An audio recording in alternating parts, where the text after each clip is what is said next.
وہ کل لاہور اسی ایک نقطے کے اندر ہے. یہ آپ کی ٹیکنالوجی کا کمال ہے. تو جب اس نقطے کو آپ ایسے کریں، ٹچ کریں، کھولیں، پورا نقشہ آپ کے سامنے کھول دے گا وہ. تو آپ کی ٹیکنالوجی نے اس پورے شہر کو سکیڑا تو ایک نقطے میں سمو دیا. نقطے کو اوپن کیا تو پورا شہر بن گیا ہے. یہ ٹیکنالوجی انسان کی ہے. کیا خیال ہے انسان کو پیدا کرنے والے کی کوئی ٹیکنالوجی نہیں ہے؟ وقت کی تنابیں اس کے ہاتھ میں ہیں. وہ چاہے ایک ہی وقت کو کسی کے لیے چند گھڑیاں بنا دے، کسی کے لیے چند گھڑیوں کو 100 سال بنا دے. یہی فلسفہ ادھر ہے. مولا علی جب گھوڑے پہ سوار ہوتے، عام دیکھنے والا یہ دیکھتا چند گھڑیاں آپ نے ایک رکاب میں پاؤں رکھا، دوسرا دوسری میں رکھا. عام دیکھنے والے کے لیے وہ چند لمحے ہیں، مگر علی کے لیے اللہ ان لمحوں کے اندر اتنی وسعت پیدا کر دیتا کہ مولا علی کی قرآن کی تلاوت مکمل ہو جاتی تھی. تو اس سے بھی یہ پتا چلا کہ علی اور قرآن ان کا ذکر جہاں بھی ملے گا کٹھا ملے گا. پھر آقا علیہ السلام نے فرمایا اس کتاب کے بارے میں، اس کی تلاوت عبادت ہے، اس کا ذکر عبادت ہے. مثلاً آپ اس کا ناظرہ پڑھتے ہیں، ایک حرف کی کتنی نیکیاں ہیں؟ آپ پڑھیں الف لام میم، اس میں 3 حرف ہیں، حروف ہیں. کتنی نیکیاں ہو گئیں؟ 30 نیکیاں ہو گئیں. تو اس کی تلاوت کا یہ اجر ہے. اور کوئی اس کو حفظ کرے، حفظ، اس کے بارے میں آپ علیہ السلام نے فرمایا حافظ قرآن جب جنت میں داخل ہوگا اسے کہا جائے گا قرآن کی تلاوت شروع کر لو اور چلتے چلو. جہاں جا کے قرآن کی تلاوت ختم ہوگی اتنی جنت اس حافظ کے نام الاٹ کر دی جائے گی. مہنگائی ہے، یہاں 5 مرلے کا پلاٹ نہیں ملتا، وہاں جنت اتنی دی جا رہی ہے، لیکن دی اس کے بدلے میں جا رہی ہے. پھر اس حافظ قرآن کو شفیع بنا دیا. فیملی کے 7 لوگ جن پہ جہنم واجب ہے، اس حافظ کو کہا جائے گا جاؤ ان کو جہنم سے نکالو اور جنت میں داخل کر دو. پھر یہی وہ کتاب ہے جس کی زیارت کرنا عبادت ہے. النظر الی القرآن عبادتن، جیسے فرمایا ذکر عبادت، تلاوت عبادت، اس کو یاد کرنا عبادت. تو فرمایا اس کی زیارت کرنا بھی عبادت ہے. بڑے خوش نصیب ہیں وہ گھر جن گھروں میں لوگ صبح اٹھ کے اس کی تلاوت کرتے ہیں. تو میرے آقا آپ نے قرآن کے بارے میں یہ فرما دیا ہے، لیکن جس ہستی کا ذکر آپ نے قرآن کے ساتھ جوڑ کے بیان کیا ہے، کیا یہ باتیں ان کے بارے میں بھی فرمائی ہیں؟ تو حضور علیہ السلام نے فرمایا ہاں، اگر قرآن کا ذکر عبادت ہے تو ادھر فرمایا ذکر علی عبادتن، علی کا ذکر کرنا بھی عبادت ہے. ارے قرآن کی زیارت عبادت، ادھر فرمایا النظر الی وجہ علی عبادتن، علی کے مکھڑے کو دیکھنا بھی عبادت ہے. اگر یہ شفیع بنے گا نا، لوگوں کی شفاعت کروائے گا. ادھر فرمایا من ماتا علی حب اہل بیت، ایک مقام پہ فرمایا من ماتا علی حب علی، جو علی کی محبت میں مر گیا، علی کی محبت روز قیامت اس کی شفیع بن جائے گی، اس کی شفاعت کرے گی. تو آپ دیکھ لیں جیسی محبتیں پیار قرآن کے ساتھ ہے، وہی محبتیں پیار میرے آقا علیہ السلام کا علی کے ساتھ ہے. اس لیے فرمایا کہ میری رسالت کا انکار تو تم تب کرو جب کوئی گواہ نہ ہو. ایک وہ گواہ ہے جس نے یہ شان عطا کی ہے، اور ایک وہ گواہ ہے جس کے دامن میں اللہ نے قرآن کا کل علم ڈال دیا ہے. اور علم الکتاب کہا ہے، علم من الکتاب نہیں کہا. جیسے ایک بندے کا ذکر ہوا ہے قرآن پاک میں سورہ نمل کے اندر، آصف بن برقیہ کا ذکر ہوا ہے. 900 میل کی مسافت سے تخت لے کے آئے تھے. تو اس کی قرآن حکیم نے جو تعارف کروایا کیا کروایا؟ فرمایا علم من الکتاب، وہ تھا جس کے پاس اس دور کی الہامی کتاب کا کچھ علم تھا. یہ من تبعیدیہ ہے، یعنی قرآن کا بعد حصہ ہے. ادھر فرمایا علم من الکتاب، ادھر من کو درمیان سے نکال دیا. ادھر فرمایا علم الکتاب، کتاب کا کل علم جس کے پاس وہ مولا علی شیر خدا کی ذات ہے. آخر پر 7 منٹ رہ گئے، آخر پر میں یہ جو خزانہ، جس خزانے کی آج بات ہو رہی ہے، خزانہ علوی، اس خزانے سے 2-3 باتیں عمل کی خاطر آپ کے گوش گزار کرنا چاہ رہا ہوں. عمل کی خاطر اس خزانہ علوی میں سے ایک بات یہ ملتی ہے کہ آپ سے پوچھا گیا مولا کائنات سے کہ حضور ہماری رہنمائی فرمائیں، بتائیں سب سے بڑی نیکی کیا ہے؟ سوال دہرائیں، بات یاد ہو جائے گی. سب سے بڑی نیکی کیا ہے؟ تو آپ نے ارشاد فرمایا سب سے بڑی نیکی یہ ہے کہ نیکی کر کے نیکی کو چھپا دیا جائے. یہ سب سے بڑی نیکی ہے. ہمیں سکون نہیں آتا جب تک ہماری کی گئی نیکی دنیا نہ دیکھ لے. ہم ہر شے کو سمجھتے ہیں کہ یہ سوشل میڈیا پہ آنی چاہیے، ہماری نماز بھی آنی چاہیے، زکوٰۃ آنی چاہیے، حج آنا چاہیے. ہم ہر شے کو کہتے ہیں کہ اس کا اظہار ہونا چاہیے. ادھر فرمایا سب سے بڑی نیکی وہ ہے جس کو چھپا دیا جائے. پھر اس مناسبت سے حضور شیخ الاسلام کی آپ کو بات سناتا ہوں. آپ کا یہ جو موبائل جو احباب استعمال کرتے ہیں اینڈرائیڈ، اس پہ ایک ہوتا ہے پلے اسٹور. میں بات ٹھیک کر رہا ہوں؟ پلے اسٹور سے ایک ایپ ڈاؤن لوڈ کریں. اور میں قرآن پہ ہاتھ رکھ کے کہتا ہوں اس ایپ کے ڈاؤن لوڈ کرنے سے جس کا نقصان ہوگا، قیامت کے دن میرے کھاتے میں اگر کوئی نیکیاں ہوئیں تو ساری اس کی، کوئی نقصان ہوا تو سب اس کی نیکیاں میری اس کی ہو جائیں گی. اس ایپ کا نام ہے فہم دین. بولیں کیا نام ہے؟ فہم دین. دین کا فہم کون دیتا ہے؟ حضور شیخ الاسلام خود سکھاتے ہیں. وہ ہر ویک، ہر ہفتے میں ایک سوموار اور ایک جمعرات 2 کلپ 8 منٹ کے، 6 منٹ کے، 7 منٹ کے حضور شیخ الاسلام کے بھیجے جاتے ہیں تاکہ لوگوں کو دین کا فہم ملے. تو پچھلے ہفتے ایک کلپ آیا جس کا نام ہے اسم اعظم کیا ہے. وہ پڑھا ہوا آپ سن سکتے ہیں. فہم دین لکھیں گے نا انگلش میں، ای کو آگے پیچھے سپیس دے کے، تو سبز کلر کی اس کی بیس ہوگی اور یلو کلر کے ہوں گے، اس کا 2 لفظ ہوں گے اردو میں. تو یہ اسم اعظم کیا ہے، یہ پڑھا ہوا ہے.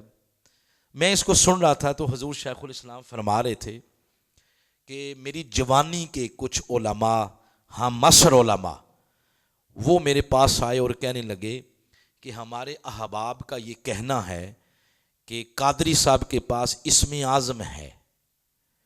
وہ خطاب کرنے سے پہلے کوئی لب ہلاتے ہیں، پڑھتے ہیں اور قلوب کو تسخیر کر لیتے ہیں. پھر ساری رات خطاب کرتے رہیں، لوگ اٹھتے ہی کوئی نہیں، اور ہمارا خطاب سننے کے لیے کوئی بیٹھتا کوئی نہیں. تو انہوں نے ہمیں بھیجا ہے کہ آپ ان کے ہاں مصر ہیں، ان سے وہ اسم اعظم کے الفاظ پوچھ آئیں کیا ہیں تاکہ ہم بھی پڑھ لیا کریں. تو حضور شیخ الاسلام نے فرمایا کہ وہ اسم اعظم تو میرے پاس ہے، تو ہے تھوڑا مشکل. انہوں نے کہا نہیں، جو بھی آپ بتائیں، ہم ان کے ساتھ وعدہ کر کے آئے ہیں کہ ہم لے آئیں گے. تو آپ نے فرمایا میرے پاس زندگی میں یہی اسم اعظم ہے کہ طاہر القادری نے اپنی زندگی میں کبھی کوئی کام واللہ مخلوق کے لیے نہیں کیا، جب بھی کیا ہے تو مالک کے لیے کیا ہے. یہ ہے سب سے بڑی نیکی. بولیں یہ ہے سب سے بڑی. یہی بات مولا علی فرما رہے ہیں، سب سے بڑی نیکی یہ ہے کہ عمل کرو اس کو چھپا دو. جیسے پنجابی میں کہتے ہیں نیکی کر اور دریا میں ڈال. تو اس کو اخلاص کہتے ہیں. بولیں کیا کہتے ہیں اس کو؟ اخلاص. ایک اور بات آپ کی سن لیں مولا علی شیر خدا کی. آپ نے ایک مقام پر فرمایا اگر اللہ تمہیں طاقت دے اور تم اپنے دشمن پر غالب ہو جاؤ. پہلے تم بدلہ نہیں لے سکتے تھے, تم کمزور تھے, اب تم غالب ہو, اپنے دشمن سے بدلہ لے سکتے ہو. فرمایا اس وقت اپنے دشمن کو معاف کر دو. جب تم طاقت میں ہو تو پھر دشمن کو کیا کرو؟ معاف کر دو. فرمایا یہ جو تم معاف کرو گے اس کی دی ہوئی طاقت کا یہ شکر ادا کرنے کا سب سے بہترین طریقہ ہے. یہ ہے شکرانے کا طریقہ, سب سے بہترین طریقہ. پھر آج کی اس مجلس میں ہم نے جو بات پلے باندھ کے لے کے جانی ہے, جو میسج ہے وہ یہ ہے کہ علی کی محبت فقط نعرے لگانے کا نام نہیں ہے. علی کی محبت مندریاں پہننے کا نام نہیں ہے. علی کی محبت ہاتھوں میں کڑے پہننے کا نام نہیں ہے, اور نہ ہی ہم ان کڑوں پہ اور مندریوں پہ بلیو کرتے ہیں. یہ محبت نہیں ہے. اگر جو بندہ دعویٰ کرے کہ علی کی محبت ہے مگر قرآن پڑھنا نہیں آتا, وہ کون سی محبت ہے؟ مولا علی کا تو قرآن کے ساتھ رشتہ آپ نے دیکھ نہیں لیا. ہمارے یہاں بڑی بڑی لوگ باتیں کرتے ہیں, وہ لوگ سمجھتے ہیں کہ میرے بغیر برادری نہیں چلتی, میرے بغیر پریا پنجائتی سج نہیں سکتی. اور کبھی قرآن سامنے کھول کے رکھ لو, ذرا صاحب جی ذرا ایک رکوع پڑھ کے تو سنا دو, زبان ہی نہیں چلے گی, ادھر روانگی نہیں ہے, اٹک اٹک کے پڑھتے ہیں, تلفظ صحیح نہیں ہے. اور یہ ہماری کتاب ہے, یہ انڈیا والوں کی نہیں ہے. انڈیا سے مراد کے کافروں, یہ ہماری ہے جنہوں نے کلمہ پڑھا ہے. وہ کون سی محبت ہوئی اگر قرآن پڑھنا نہیں آتا؟ آج اگر علی کی محبت ہے اس کی محبت کا صدقہ دیں اور دعا کریں مولا جن کو ناظرہ پڑھنا نہیں آتا وہ اس کا ناظرہ صحیح کریں, اس کا قرہ حضرات سے ٹائم لیں. جن نے ناظرہ پڑھ رکھا ہے وہ پھر یہ کریں کہ اس کی آخری 17 صورتیں یاد کر لیں. 17 اس لیے کہا کہ جو بڑی نماز ہے عشاء, اس کی رکعات کتنی ہیں؟ 17. کلمہ پڑھنے والے کو کم از کم منیمم قرآن اتنا تو آنا چاہیے کہ عدل بدل کے وہ نماز کے اندر صورتیں ہی پڑھ لے. یہ پھر ہوئی نا علی کی محبت. جنہوں نے یہ پڑھا ہے وہ پھر قرآن کا ترجمہ شروع کر دیں, ترجمے کے ساتھ اس کو پڑھیں. زندگی سے یہ حسرت نہ لے کے جانا کہ ہم نے اللہ کا قرآن نہیں ابھی تک پڑھا, ترجمہ نہیں پڑھا. حسرت لے کے گئے تو قبر میں آپ کہیں گے, بلکہ اللہ خود کہہ رہا, آپ کہیں گے قدمت لحیاتی, مولا مجھے ایک لمحے کے لیے بھیج واپس. وہ پوچھے گا کیا کرنا ہے؟ پھر تم اپنی کمیاں خامیاں بتاؤ گے, ابھی تو قرآن ترجمے سے نہیں پڑھا, ابھی سیرت نہیں پڑھی حضور کی, یہ نہیں کیا, یہ نہیں کیا. تو وہ آگے سے پوچھے گا تو ایک لمحے کی بات کرتا ہے نا, میں نے تجھے 70 سال دیے تھے, وہ کس کھاتے گئے؟ 70 سالوں میں تو کچھ نہیں کر سکا, ایک لمحے میں کیا کر لے گا؟ یہ جو ہمارے منہاج القرآن کے دروس ہیں, بہت سارے مقاصد میں سے بنیادی مقصد اس کا یہ ہے سننے والوں کے دل میں قرآن کا شوق پیدا کیا جائے, ذوق پیدا کیا جائے. آؤ جو گھر میں بڑے لوگ ہیں, اگر دادا ہے تو وہ بڑا ہوتا ہے نا, دادا ابو چلے گئے, اللہ ان کی بخشش کرے, آپ کے ابو ہوں گے بڑے, ابو نہیں ہیں تو گھر میں پھر بڑا بھائی ہوگا. جو شخص بڑا ہے وہ خود پہلے اس رستے پہ چلے, پھر بولنے کی ضرورت نہیں پڑے گی, چھوٹے بچے آپ کی اتباع کریں گے. تبلیغ مؤثر وہی ہوتی ہے جس میں بولنا کم پڑے اور لوگ تمہیں دیکھ کے تمہارے رستے پہ چل پڑے.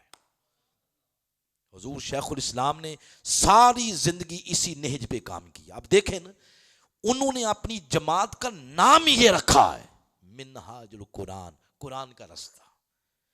جو انہوں نے فکر لی, جس فکر کا خواب انہوں نے دیکھا ہے, اس فکر کی بنیاد بھی قرآن حکیم ہے. اس پہ پڑھنا چاہیں تو 2 جلدوں کے اندر قرآنی فلسفہ انقلاب ہے, آپ اس کو پڑھ کے دیکھ لیں. لوگوں میں ذوق پیدا کرنے کے لیے, اور کچی پکی لیلا مجنو کی کہانیاں, کچی پکی روٹیاں, کتابیں, ان سے لوگوں کی توجہ ہٹا کے ڈائریکٹ قرآن کے ساتھ جوڑا ہے. قرآن نے انسائکلوپیڈیا کی شکل میں 5,000 موضوعات جو انسان کے ذہن میں آ سکتے ہیں ان کو براہ راست قرآن کی درجنوں آیات سے اخذ کیا ہے. یہ موضوع بھی قرآن سے, یہ موضوع بھی قرآن سے, تاکہ پڑھنے والوں کا ڈائریکٹ رشتہ قرآن سے جڑے. پھر یہ ترجمہ اردو کا لکھا, اتنا سلیس آسان ترجمہ ہے واللہ کہ آپ پڑھیں آپ کو بہت سارے مسائل تفسیروں کی بجائے ترجمے سے حل ہو جائیں گے. ابھی 4-5 دن پہلے آپ نے پوری مسلم امہ کے لیے جو شرق تا غرب لوگ بستے ہیں ان کے لیے آپ نے انگلش کا ترجمہ مکمل کیا ہے. دن رات وہ شخص اسی بات پہ اپنا وقت گزار رہا ہے. ہم نے دھرنا جب دیا تھا, دھرنا وہ لوگوں کے لیے دھرنا تھا نا, ہمارے لیے ایمان تھا. شیخ الاسلام آپ اس کنٹینر کے اندر بیٹھ کے وہ قرآن انسائکلوپیڈیا لکھتے تھے. آپ دھرنے کے اندر بھی آپ نے وقت ضائع نہیں کیا. وہی شخص زندگی میں اپنے خواب شرمندہ تعبیر کرتا ہے جو وقت بچاتا, وقت کو ضائع نہیں کرتا. اس طرح آپ نے 40 سال قرآنی علوم اور ان کی ترویج اور ارشاد اسی پہ لگائے. تو بنیادی مقصد یہ ہے کہ لوگوں کے اندر ذوق پیدا کیا جائے, اور اگر ذوق پیدا ہو گیا پھر وہ درد ہر سینے کے اندر جاگے گا, وہ آگ لگے گی ہر سینے کے اندر کہ وہ درد ایک فکر میں ڈھل جائے, ایک فکر پیدا ہو, ایک طلب پیدا ہو کہ جس کی تلاوت کا ذوق اور شوق ہر شخص رکھتا ہے وہ ذوق ایک فکر میں ڈلے, ہر بندہ اٹھ کھڑا ہو کہ ہم نے اس قرآن کو بطور نظام اپنانا ہے. جس دن 24 کروڑ عوام کے دلوں میں یہ بات پیدا ہو گئی اس دن پاکستان میں رونے دھونے سب ختم ہو جائیں گے اور طاغوت اندھیرے چھٹ جائیں گے اور آقا علیہ السلام کے دین کا سویرا طلوع ہو جائے گا. ابھی بہت دور ہے, بہت دور ہے. ہم جب ایئرپورٹ چھوڑتے ہیں نا, اپنا ملک چھوڑتے ہیں, کسی دوسرے ملک جاتے ہیں, پھر پتہ چلتا ہے کہ ہم اقوام عالم سے کتنے پیچھے ہیں. میں تو کسی اور ملک نہیں گیا سوائے مدینہ پاک کے. تو مدینہ پاک اور مکہ پاک وہ جگہ ہے جہاں دنیا کا ہر بندہ آپ کو نظر آتا ہے. تو میں 7ویں دفعہ آقا علیہ السلام نے طلب فرمایا ہے. ہم وہاں جا کے دیکھتے ہیں کہ ہماری پاکستانی قوم اخلاقی تربیت کے لحاظ سے بہت پیچھے ہے. ہمیں دکانوں پہ سودا سلف لینے کا پتہ نہیں ہے. 4 بندے کھڑے ہیں, 4 ایک کاؤنٹر پہ وہ جم کٹھا بنایا ہوتا ہے, لائن بنانے کا نہیں پتا. جوتے چوری کرتے ہیں, ہم جھوٹ بولتے ہیں. رستے میں چیز پڑی ہوئی ہے تو وہ ہماری نہیں ہے تو ہم کیوں اٹھاتے ہیں؟ اٹھائے نا, سودیا اٹھاتے ہیں لوگ, بلکہ آپ کا اپنا روپیہ نیچے گرا ہے نا تو آپ نے نیچے سے اٹھایا تو کیمرے میں اگر آپ آ گئے کہ آپ نیچے سے چیز اٹھا رہے ہیں آپ کو شرطیں پکڑ لیں گے. وہ کیا اٹھایا وہ آپ نے نیچے سے. اتنی اخلاقی لوگوں کی تربیت ہے. 2 لفظ ہر ایک کی زبان پہ ہم نے دیکھے ہیں, سوری, تھوڑی سی کسی کو کونی لگی تو سوری, معذرت, ایکسکیوز می. اس طرح لوگ, یعنی اتنی اخلاقی تربیت ہے لوگوں کے اندر. کسی کا جوتا نہیں اٹھائیں گے, دھکے نہیں دیں گے, جھوٹ نہیں بولتے. میں یہ باتیں اس لیے کر رہا ہوں, جب ہم نے وہاں دیکھا تو میں حساب کتاب لگا رہا تھا, ہمیں 250-300-400 لوگ ہر روز سنتے ہیں. تو چلیں ہم لوگوں کو یہ باتیں بتانا شروع کر دیں کہ یار دنیا کہاں کی کہاں پہنچ چکی ہے. آپ عمر فاروق جیسا لیڈر مانگتے ہیں اللہ سے, اگر وہ مل گیا تو کیا خیال ہے ہمارے اخلاق یہی رہیں گے؟ پہلے تو وہ اخلاق سیدھے کرے گا ہمارے. جیسی قوم ویسا لیڈر. آئیں اپنے آپ کو بدلیں, قرآن کو سانچہ بنائیں اور اپنے آپ کو اس کے اندر ڈھال دیں. اللہ پاک عمل کی توفیق عطا فرمائے. والسلام وما علی البلاغ.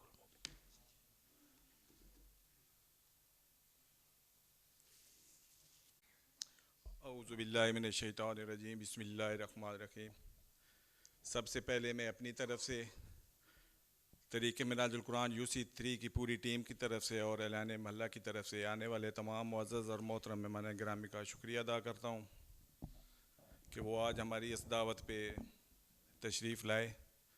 خصوصاً میں شکریہ ادا کرتا ہوں چودھری نظر حسین صاحب, حافظ محمد خان صاحب, عبدالرؤف ساجد صاحب جو ہماری دعوت پہ تشریف لائے, اور ہماری خصوصی دعوت پہ علامہ شوکت محمود کہوٹ صاحب جو ضلعی صدر ہیں طریق لبیک کے, وہ تشریف لائے.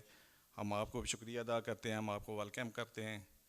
ہماری خصوصی دعوت پہ بابو محمد افتخار صاحب تشریف لائے, شیخ پرویز صاحب تشریف لائے. سر ہم آپ کا شکریہ ادا کرتے ہیں اور آپ کو ویلکم کرتے ہیں. ابھی قرآن اندازی کا سلسلہ شروع کرتے ہیں. تو میں ریکویسٹ کروں گا.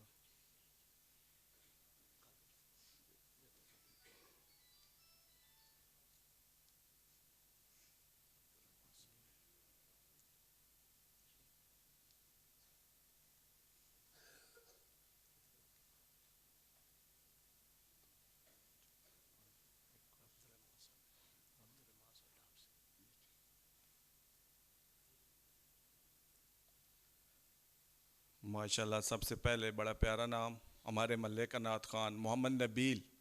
محمد نبیل صاحب سے ریکویسٹ کروں گا کہ وہ تشریف لائیں, اور چودھری نظر صاحب سے ریکویسٹ کروں گا کہ وہ تشریف لائیں اور اپنے دستے مبارک سے قرآن پاک تسلیم کریں.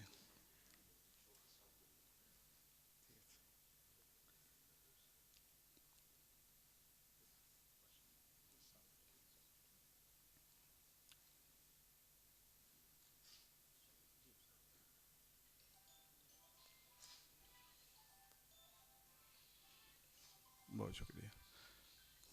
ماشاءاللہ مرزا محمد طارق صاحب, ریکویسٹ کروں گا مرزا طارق صاحب سے کہ وہ تشریف لائیں, اور ریکویسٹ کروں گا محمد خان صاحب سے کہ وہ تشریف لائیں اور اپنے دستے مبارک سے طارق صاحب کو قرآن پاک پیش کریں.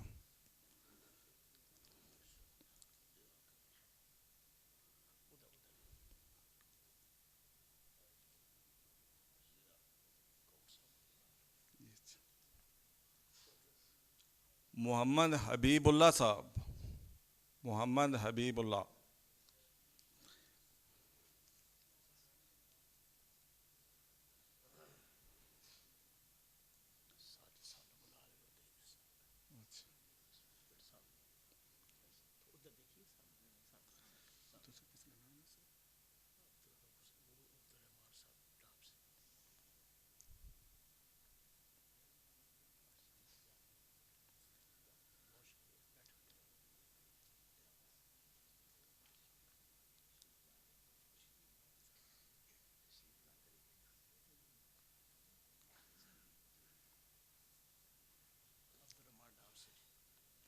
عبد الرحمان ڈب سے, عبد الرحمان,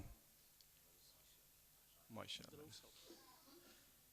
عبد الرؤف صاحب سے ریکویسٹ کروں گا کہ سر پلیز تشریف لائیں.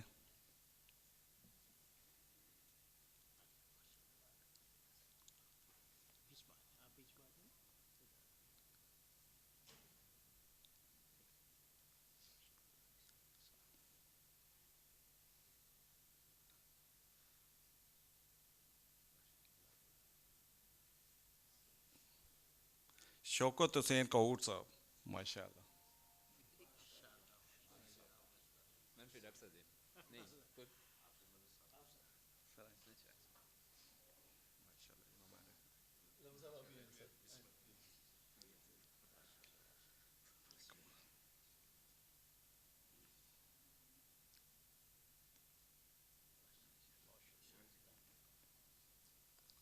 ظفر اقبال صاحب, ظفر اقبال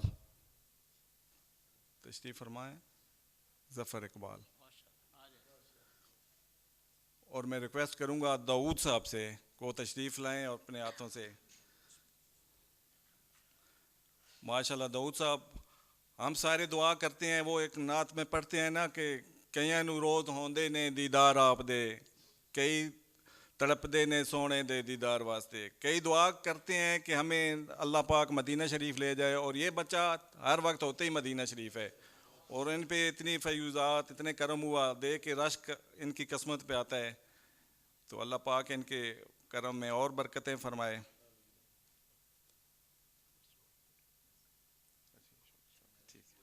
بہت شکریہ. ابھی ریکویسٹ کروں گا کہ دعا, اس کے بعد نیا تقسیم ہوگی.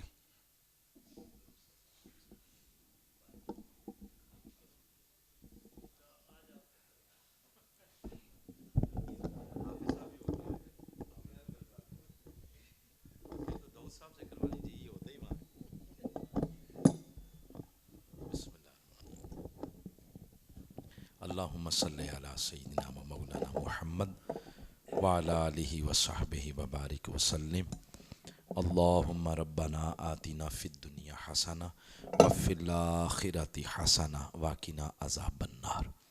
یا رب العالمین، اس نشست کو اپنی بارگاہ میں شرف قبولیت عطا فرما، اس میں کوئی کمی رہ گئی اس پر معافی عطا فرما، جو کلمہ خیر تیری بارگاہ میں قبول ہوا ہے اس کے صدقے دعا ہے مولا ہماری خطاؤں پر درگزر فرما، ہماری غلطیاں معاف فرما، زندگی کے جو سانس باقی رہ گئے ہیں ان سانسوں کو تو اپنی بندگی میں اور آقا علیہ السلام کی کامل اتباع میں بسر کرنے کی توفیق عطا فرما۔